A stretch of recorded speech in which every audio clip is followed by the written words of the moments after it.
ਕਲੰਦਰ ਪਾਕ ਫਰਮਾਉਂਦੇ ਨੇ, ਹਾਂ ਮਹਿਬੂਬ ਅਲੀ ਮਸਤਾਨਾ,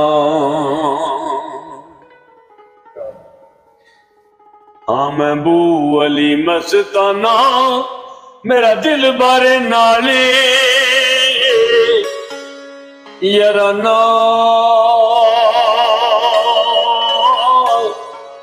ਹਾਂ ਮਹਿਬੂਬ ਅਲੀ ਮਸਤਾਨਾ,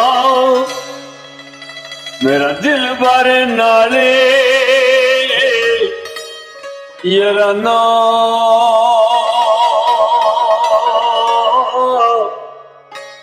अपने आपे कोलों बेगाना